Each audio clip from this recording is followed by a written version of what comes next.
Good evening, and welcome to the 2023 State of the City Address. Richmond, Virginia is the home of 230,000 residents who are students, artists, educators, scientists, elected officials, parents, and so much more. Richmond is the vibrant epicenter of culture, commerce, business, and education. The city of Richmond is transforming daily, and there's more progress on the horizon. Virginia may be for lovers, but Richmond is at the heart of it all. Thank you for joining us tonight. Please rise for the invocation led by Council President Michael Jones, and remain standing for the presentation of colors by the City of Richmond Police and Fire Department's Joint Honor Guard, followed by the Pledge of Allegiance led by Asher Ramos, Alex Berry, Sam Sheft, Hugh Broadband, fifth graders at Linwood Halton, and the National Anthem led by the VCU Brass Quintet. Good evening. Oh, we can do better than that. Good evening. This is the day the Lord has made, and we shall rejoice and be glad in it. There's a Bible verse that says how good and pleasant it is for brothers and sisters to dwell together in unity. And it is in that spirit of unity that we gather here in this place. It's in that spirit of unity that we all hearken our hearts unto the Lord, who has created all things good and called nothing unclean. Let us pray. Father God, we thank you for this day. You are the mother of all creation. You have created all things and have done all things well. We thank you for the gift of love and reconciliation that calls us to spaces like these where slaves were once traded and auctioned off. We thank you for spaces like these where the sons and daughters of slaveholders and the sons and daughters of slaves got gather now to do and create a more perfect union. We thank you for this space in which we come to celebrate, even post-pandemic, even post-trials and tribulations. We gather to celebrate all that you have done in this city. We thank you for this capital city, for those that lead, for those that serve and share every single day, putting their lives on the line, giving their gifts, skills, and talents for those who are the least and the left out. We thank you this day, oh God, that you have assembled us, that we are not here just in tragic situations and tragic moments. We thank you for the opportunity to hear where we've been, but most importantly, God, where we are going. And God, we are indeed as a commonwealth and indeed as a city going somewhere, doing something to make a mark in this season. So God, we ask that you would cover us this day. We ask that your spirit would fill us. We ask you that compassion would be the order of the day. We thank you for our mayor. We thank you for our council. We thank you for our school board. God, we thank you for all of the city leaders that show up every single day, regardless of the charge, regardless of the duty, to dispatch it as honestly and faithfully as we can. So be with us this day. We thank you for bringing forth bread from the earth. We thank you for sharing and raining down your love on us. We ask all these things in the name of your matchless Son, our Savior, Jesus Christ, and all of God's creation said, amen.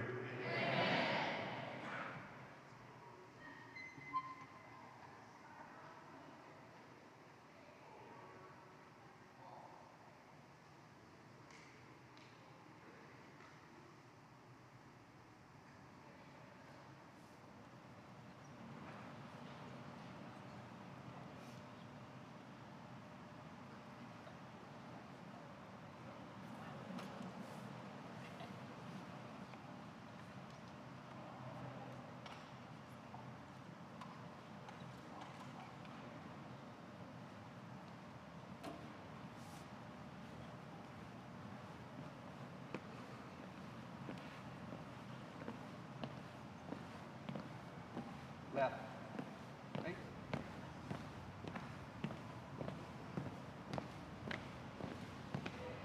Detail.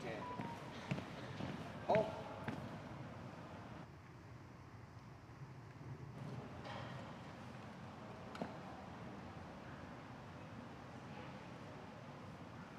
Present. Horn.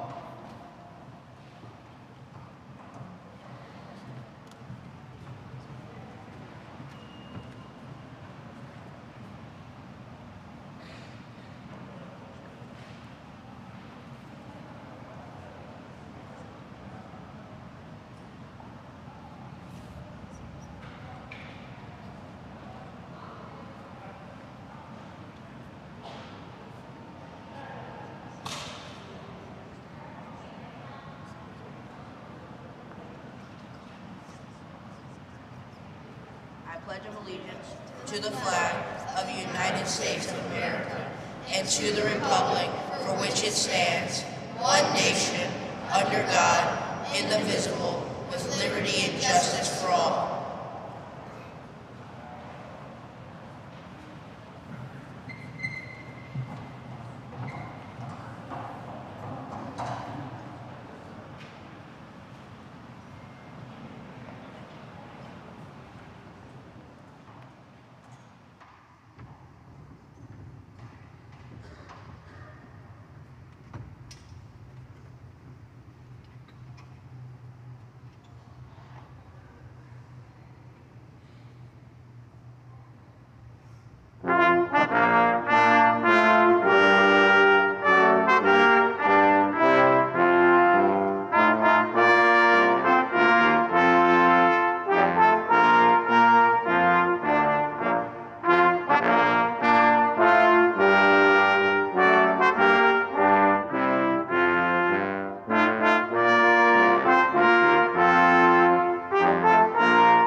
You may be seated.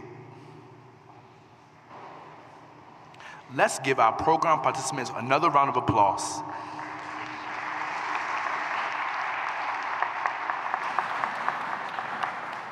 It gives me great pleasure to welcome to the stage City of Richmond's Chief Administrative Officer, Lincoln Saunders, to officially welcome us and introduce Mayor LeVar Stoney, CAO Saunders.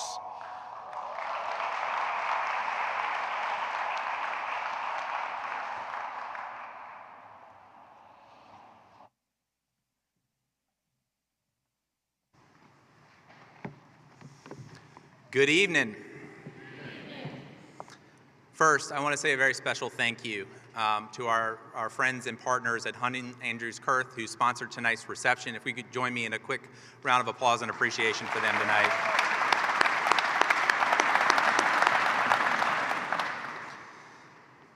It is my distinct pleasure tonight to welcome you to the 2023 State of the City Address by Mayor LeVar M. Stoney. But before I ask you to join me in welcoming Mayor Stoney to share with us his views on the progress we're making as a city, I would first like to acknowledge and recognize the public servants, the servant leaders who we believe have made much of the progress you'll hear about tonight possible.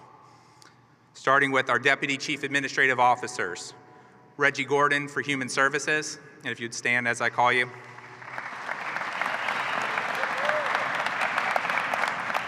Sharon Ebert for Economic and Community Development. Bob Steidel for Operations.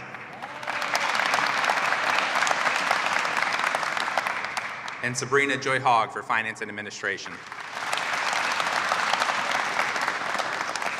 As well as our public safety leaders, Stephen Willoughby for Emergency Communications, Preparedness and Response. Our Fire Chief, Melvin Carter.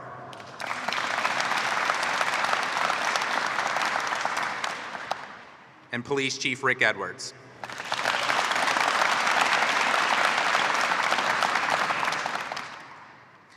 As well as our department heads, who judiciously steward a public enterprise of more than $2.3 billion annually. If our directors will please stand.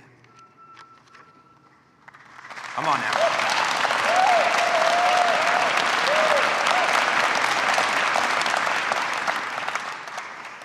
But as one of our guest speakers at a recent fire department promotional ceremony reminded us, as you climb the ladder of leadership, if you forget those who are holding you at the base of that ladder, you are certain to fall.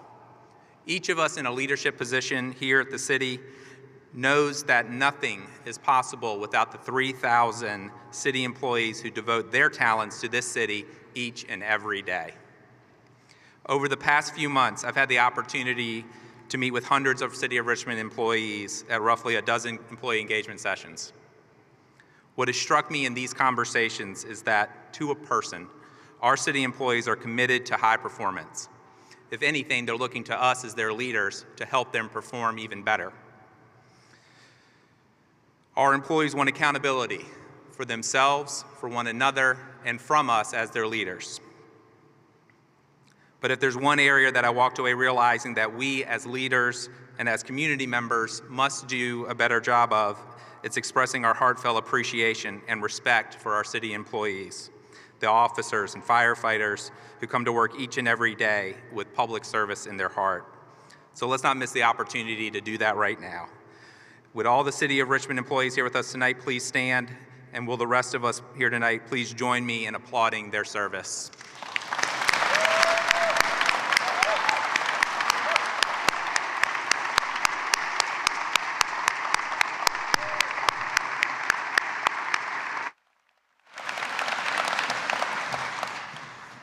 Our city is on the move, from internationally renowned artists to top-ranked universities to cultural diversity that is second to none.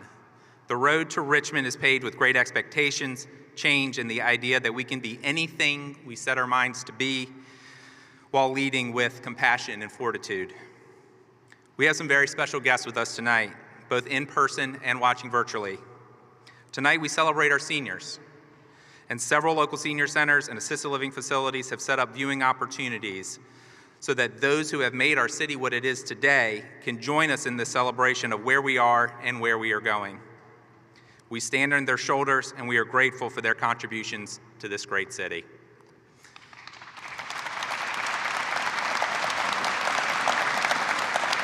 All right, now for the moment we've all been waiting for, the State of the City address. Under Mayor Stoney's leadership, we have weathered a global pandemic and come out stronger on the other side. He has dedicated his leadership to changing the perception of our great city from one that is stuck in the past to one that is focused on its future and inclusivity. He believes that everyone has the right to live and prosper in a safe and welcoming community. And when we look around Richmond today, he is truly making that a reality. Mayor Stoney is a man who dreams and works to turn those dreams into tangible goals that our residents can see and feel. Now, if you don't work closely with Mayor Stoney like many of us, you might wonder if there's any bite behind that toothy grin of his. And yes, in general, he is a positive thinker with a happy demeanor, but don't be fooled. I once described the mayor's leadership style as having one arm around your shoulder and one foot up, you know what. I know that the progress we've made as an administration is because Mayor Stoney is putting in the work to keep the promises he's made. And he's pushing this team and holding us accountable as an administration for delivering on those commitments. So at this time, let us welcome to the stage our city's biggest cheerleader, my friend and our leader, Mayor LeVar Stoney.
Please have a seat, everyone.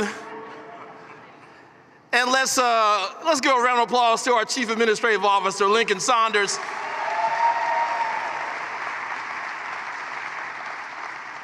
And let's recognize some who participated in the program. Let's recognize the Richmond Police Department, the Fire Department for the presentation of the colors.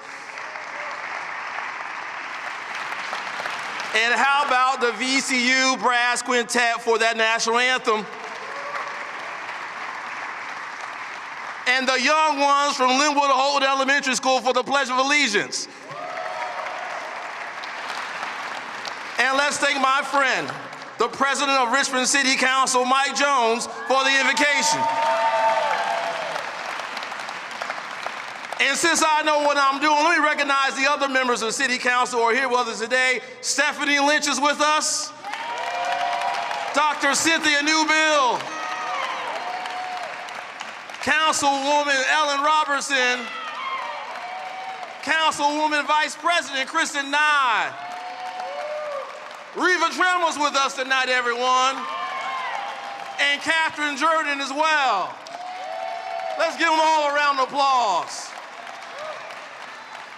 And if I will be remiss if I didn't recognize my fiance, Brandy Washington.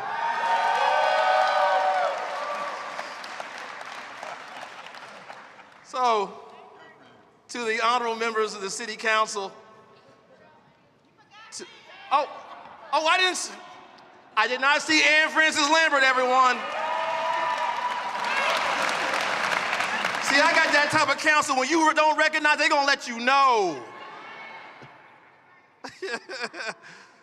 So, to the members of the Richmond City Council, to the members of the school board are with us tonight as well.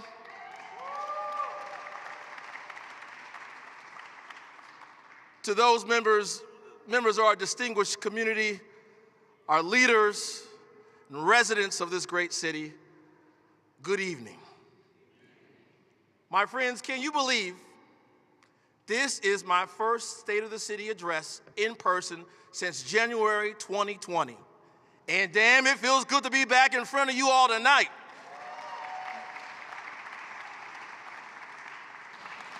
My fellow Richmonders, standing before you tonight, I see a city thriving, a city filled with promise and hope, a city filled with maturity and purpose. During my tenure as your mayor, our great city has seen population growth, economic growth, and cultural growth. We have more tools at our disposal than ever before. We have more programs and resources. We have more community and accountability. We're becoming a more efficient and effective government. Today, our team, City Council, city employees, our community partners, is the strongest it's ever been. Business is booming. Our financial house is in order. Our streets are cleaner and our communities safer and healthier. And in our quest to be the best city we can be, Richmond is winning.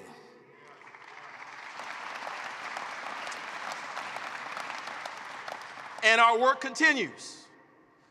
As you know, Richmond was once the capital of the Confederacy, which in the past meant someone who looked like me could have been arrested or even killed for making eye contact with the wrong person. And when I took office in 2017, our city was still honoring its symbols of hate, oppression, and division. Well, not today. Today, Richmond is free of Confederate monuments.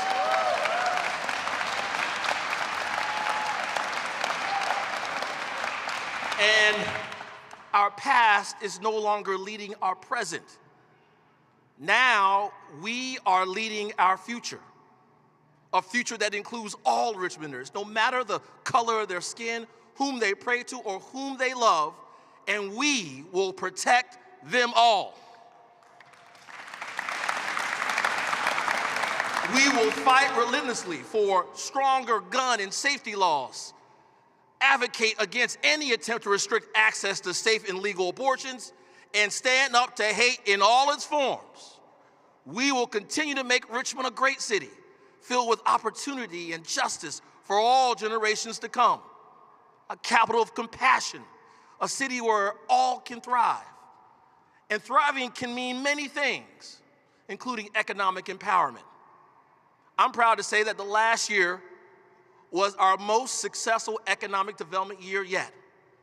Richmond is growing, and we're doing so with equity and inclusion in mind.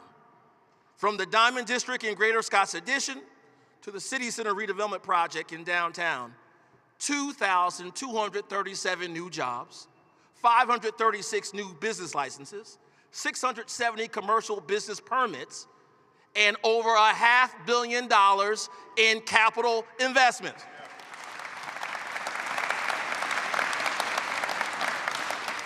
Richmond is evolving in real time. We're seeing dilapidated buildings and rundown infrastructure, making way for mixed-use, clean, and green first-class developments. The CoStar Group broke ground on a $460 million expansion for their research and technology center. They said they chose Richmond because of our local talent and support. This project will bring 2,000 new jobs to our city. This is what it means to be better. This is what it means to be the great city of Richmond. It means intentional economic development matters.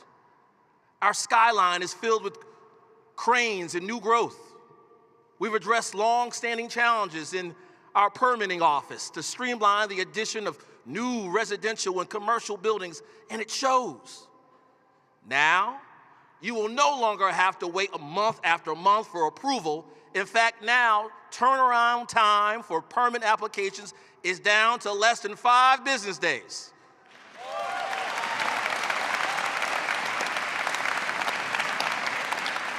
This allows for new housing units and businesses to open as quickly as possible.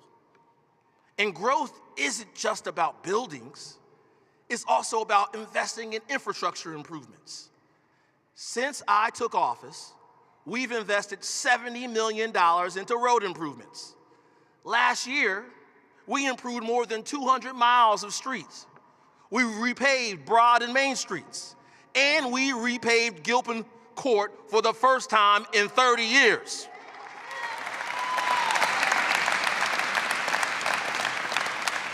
Now look, I know paving isn't sexy, but it damn sure makes a difference.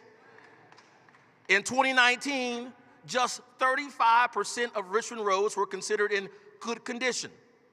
Last year, we took that number up to 64%. See, Richmond is better than it was 6 years ago, and it's getting better each and every day. But we all know progress isn't easy. We know it's not just about potholes and paving. It's about being intentional and moving in a positive direction. Over the last 6 years, we've taken a hard look at our community and taken decisive steps to address our past, our present, and our future. Leading up to the Civil War, Shockoe Bottom was the second largest domestic slave trading center, second only to New Orleans. Countless enslaved men and women and children were jailed, bought, sold, and killed. On this very ground where we stand today, hundreds of thousands of black lives treated as property, herded, and traded like cattle or worse. Yet, for more than 150 years, the story of Shockoe remained largely untold. It was literally paved, built over, and abandoned by generations of Richmonders that preferred not to confront our painful past. Well, it's time that the truth be told, which is why I'm excited to celebrate that we're investing $11 million in grant money from the Mellon Foundation toward telling that forgotten story, the largest philanthropic grant in Richmond's history.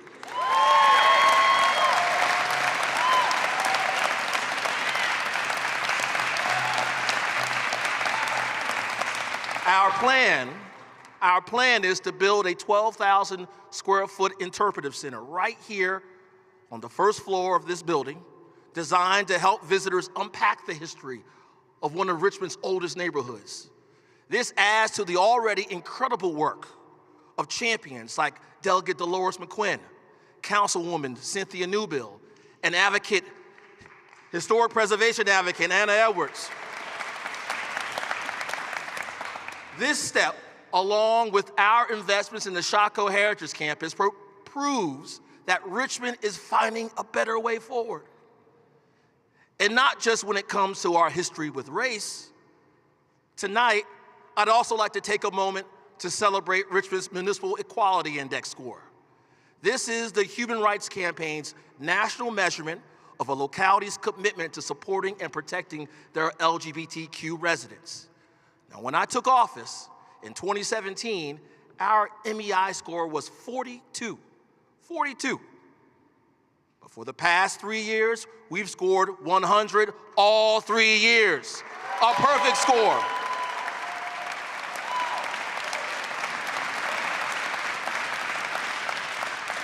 Every day, we must work to create a sense of belonging. And I couldn't be more proud of our progress. This is what it means to be the great city of Richmond. This is what it means to be the capital of compassion. I'm proud when Richmond receives public accolades and notoriety for our efforts, but it means even more to me when I hear it directly from our community members. Like when I visited the Senior Holly Ball for the first time since the pandemic, and I was greeted with a lot of big hugs and a lot of big kisses on the cheek. Or when I visited Mary Scott Preschool just last week, and a student named King gave me a card that said, "I love you, I wish you well, I like salad with chicken, do you?" So tonight, King, I want you to know, I like salad with my chicken as well. We all know we have countless families in our community who need help, but just aren't getting it. Over the last 6 years, we've reduced the poverty rate from 26 to 19%.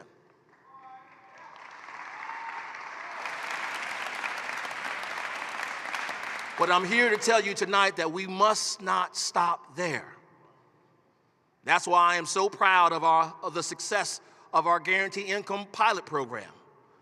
The Richmond Resilience Initiative, which provides $500 a month to folks who need help but don't qualify for federal benefits, has already touched the lives of 64 families. For example, one woman in the program is a single mother with a master's degree who currently is working to become a licensed clinical social worker. She said the program helps her provide food and daycare, pay her daughter's medical expenses, and ensure stable housing and transportation. Providing help to Richmonders like her is what this administration is all about. Real people, real problems, and real solutions, finding a better way.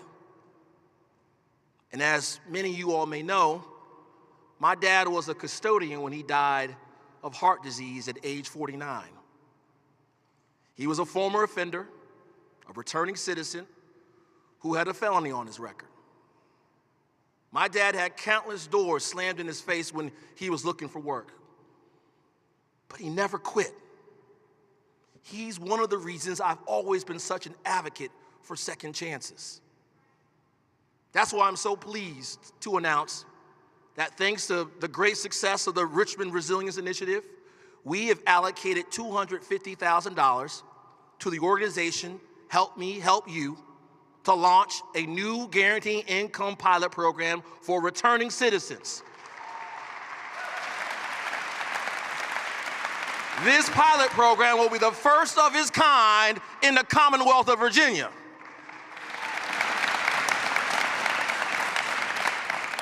You know, later in life, my father became the head of maintenance at a high school. He was beloved by the students, by the staff, and by the faculty. And even though my father never graduated from high school, he knew the power of public education. He believed it was the great equalizer. I can remember when my brother and I were young, You know how some parents read fairy tales to their kids at night? Well, my dad would tell us a story about kids that went to college.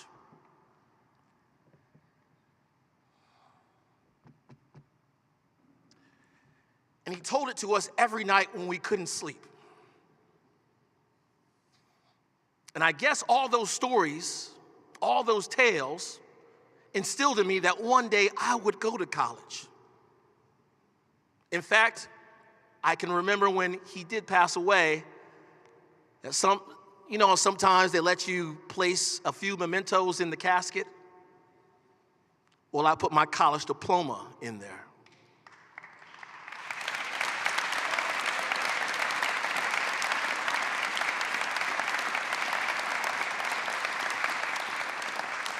My diploma is with my dad because we earned it together. Being the first person in my family to graduate from college was a big deal for us. And my dad was the main reason that happened. That's why tonight, I'm thrilled to share that I have directed my Office of Children and Families to lay the groundwork for what we're going to call the Pathways Program. With an initial investment of $1.5 million, this year, we will pilot a program that supports RPS graduates to and through community college beginning this fall.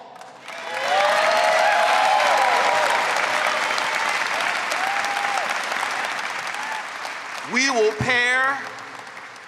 pair a traditional scholarship with a monthly cash allowance, mentorship, and additional supports so that more RPS graduates have the opportunity to achieve post-secondary success.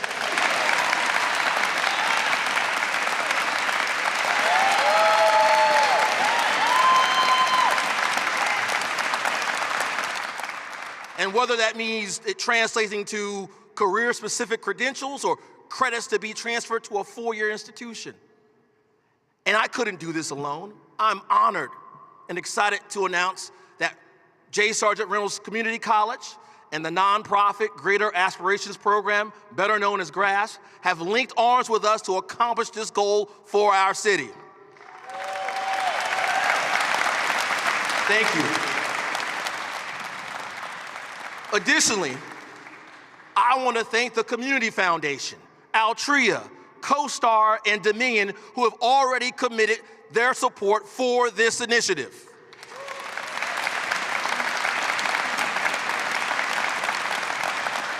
And tonight, I'm challenging others in our generous business community to stand with us and invest in the futures of our kids.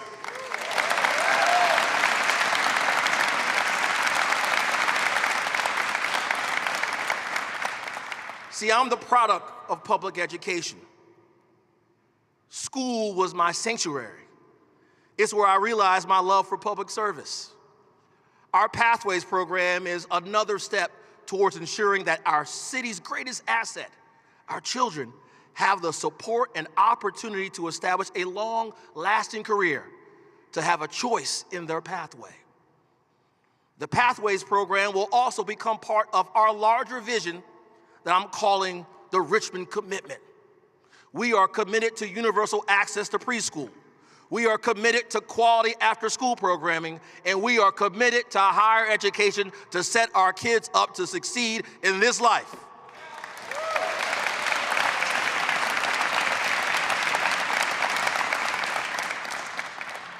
My fellow Richmonders, I remain committed to supporting our kids throughout their journey from babies to adulthood. That was my commitment to you when I ran for this office in 2016, and that is exactly what we have delivered and what we will continue to deliver. Since 2017, my administration has increased funding for Richmond Public Schools by 33%. Let me say that again. We have increased funding for RPS by 33%. We have built 3 new schools in Black and brown neighborhoods. We made sure that every elementary and middle schooler has access to after-school programming. We helped We did it. We helped secure $180,000 to feed our babies during the nationwide baby formula crisis. We are investing $78 million of our American Rescue Plan Act funds to create 4 world-class community centers. And we added over 250 childcare and preschool slots using ARPA funding.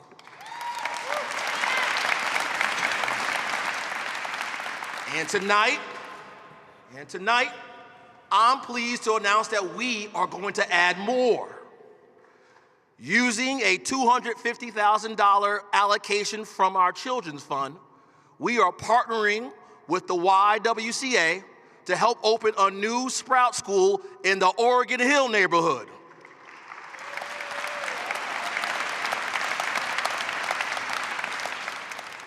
Now, some of you all may not know what Sprout Schools are.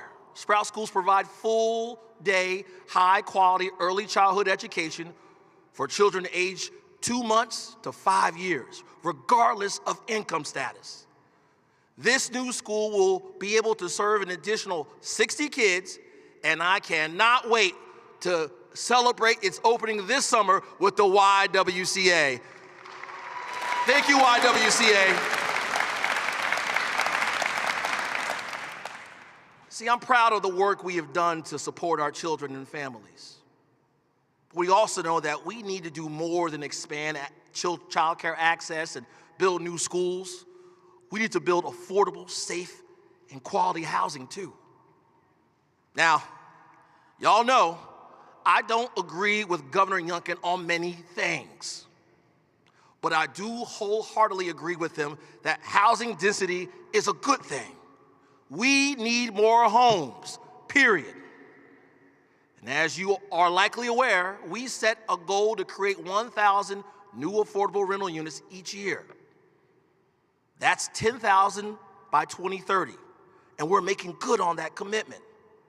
Last year, we released $10 million in ARPA funding, resulting in over 1,000 new affordable housing units. And just last week, we released another $8 million for affordable housing development and preservation, for which applications are due on February 14th. But we aren't stopping there. In fiscal year 2023, we increased the funding for the Richmond Eviction Diversion Program by 50%. And since its inception in late 2019, it has already prevented 1,500 households from being displaced.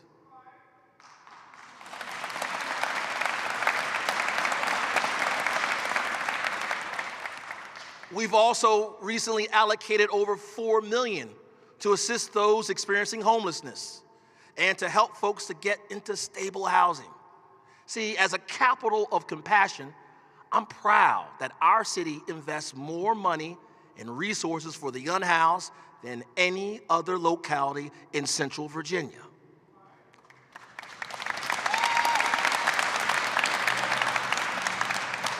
Now, last November, we announced $18 million towards tax rebates for qualifying Richmond residents, also known as our 5-Back initiative. And we're currently advocating for a bill in the General Assembly that will protect long-term residents from rising property assessments. This is something our administration takes very seriously and is part of every decision we make. It's also something I care about personally. Growing up, we lived paycheck to paycheck. The opportunity to own a home and create generational wealth was never really in the cards for us. Unfortunately, many Richmonders are in that very same boat. This administration is committed to ensuring that all Richmonders are afforded the opportunity to create generational wealth through owning their first home.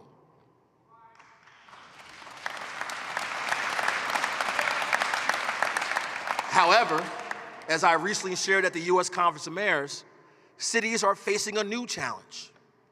Private, out-of-town investors are buying huge swaths of historically owner-occupied single-family homes and either flipping those properties into rental units or selling them at a huge markup. And look, it's happening all across our city, from the Fan to Churchill to Highland Park and Blackwell. And of course, our low-income neighborhoods are the hardest hit. We're seeing 1 in 5 homes sold to outside investors, investors that have access to quick cash that the majority of our residents just do not. These transactions are both skewing the market and limiting supply for new homeowners, which is why I have tasked my administration, working with the Richmond Redevelopment and Housing Authority and other community partners with the goal of creating 2,000 new home ownership opportunities for low-income Richmonders by 2030.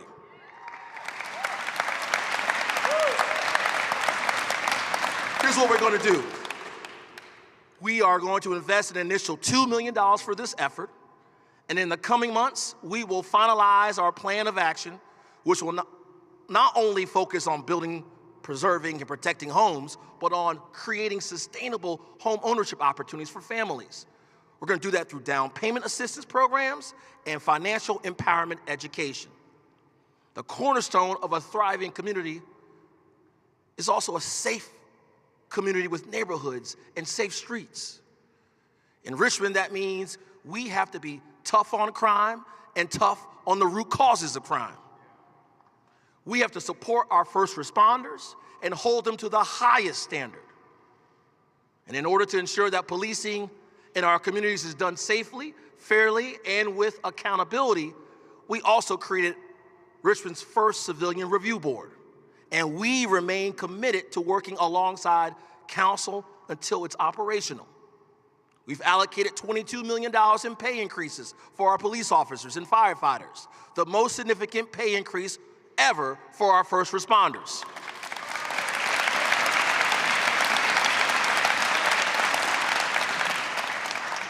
And between the police department, the fire department, and the Department of Emergency Communications, we invested over $177 million to public safety in fiscal year 2023, the largest investment in Richmond's history.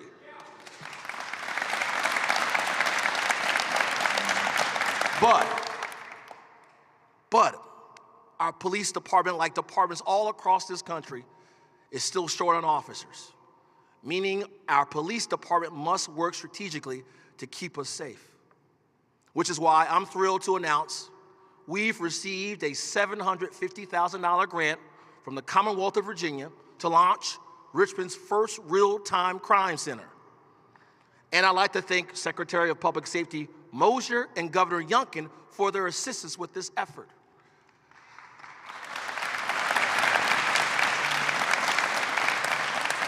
Now, I told y'all when it comes to public safety, we're gonna throw the entire kitchen sink at it.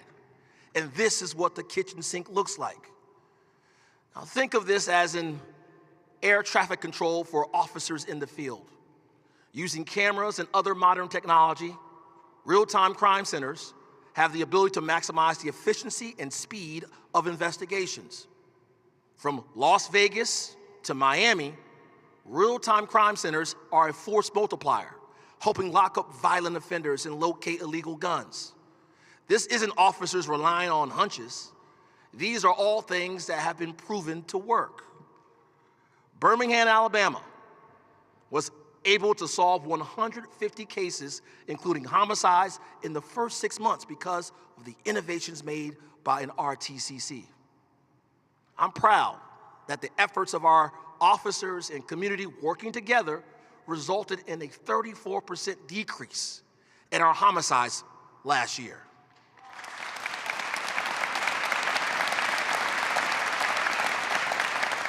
And that was one of the largest reductions in the nation. But 59 homicides are still 59 too many. So, we're going to do more.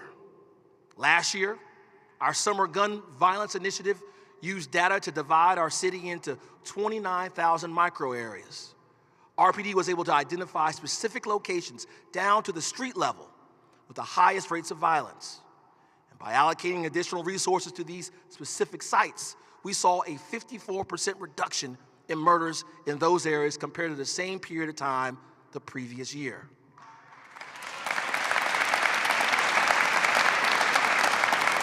And we're continuing to expand this initiative. Simple practices like increasing RPD's visual presence in specific areas are making huge impacts. And over the past year, Operation Red Ball made 235 felony arrests and 167 misdemeanor arrests. And RPD removed over 1,000 illegal guns from our streets.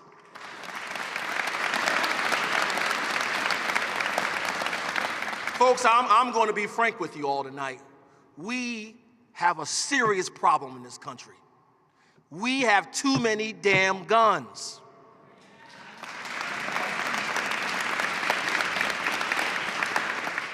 And I agree with the sentiment of Acting Police Chief Rick Edwards, and that is, if there was just one thing that our community could do to help make our streets safer, is to always lock up your gun.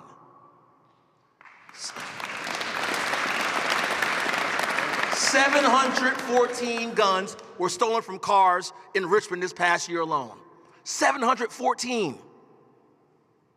So, if you own a gun, I'm begging you to make sure it's not just left in your car.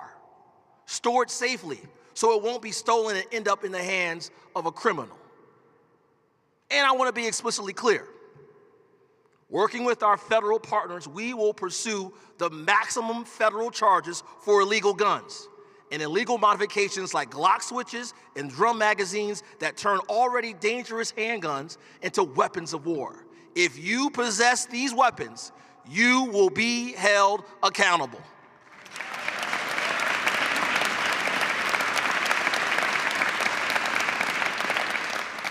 But we aren't stopping there. We're also addressing the root causes of crime. Take our gun violence prevention and intervention framework. At its core, it is more than data-driven practices to reduce gun violence. It's lifting up our communities and building stronger partnerships. It's creating the first ever positive youth development fund with Next Up RVA, $1.5 million in funding for community-based after-school programming.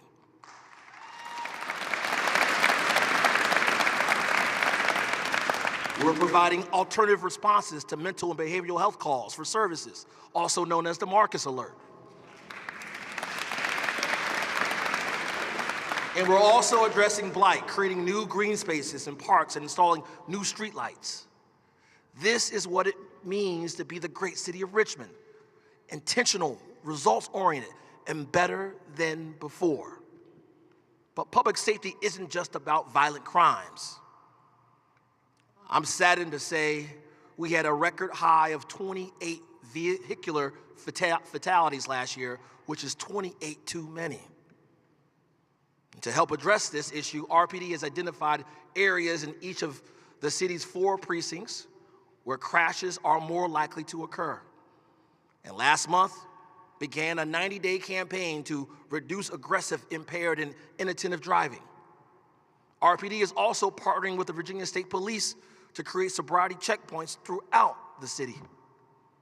We remain committed to improving pedestrian and traffic safety through engineering, through education, and enforcement as we continue to implement Vision Zero.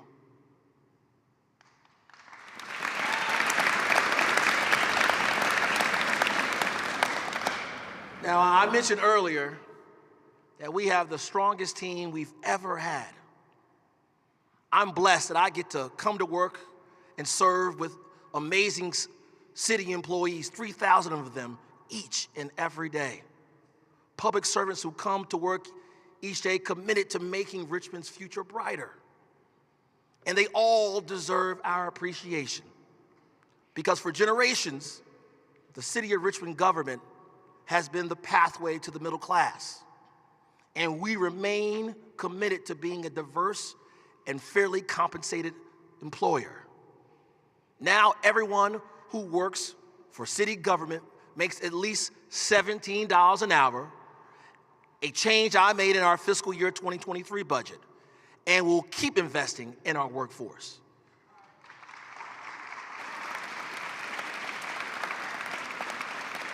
Additionally, We are the first locality in Central Virginia to establish a pathway to collective bargaining.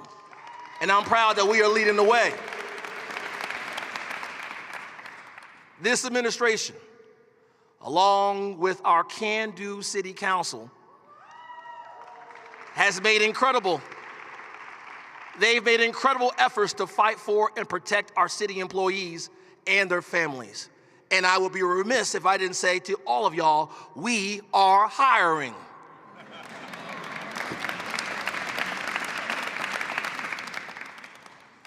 My fellow Richmonders, despite a global pandemic paired with social and economic upheaval, we are experiencing much more than a comeback. As you heard tonight, our city is roaring back. Gone are the days of ineffective and inefficient governance. Gone are the days of unfulfilled potential. Gone are the days of honoring division. Today, we work together. Today, we thrive together. Today, we rise together.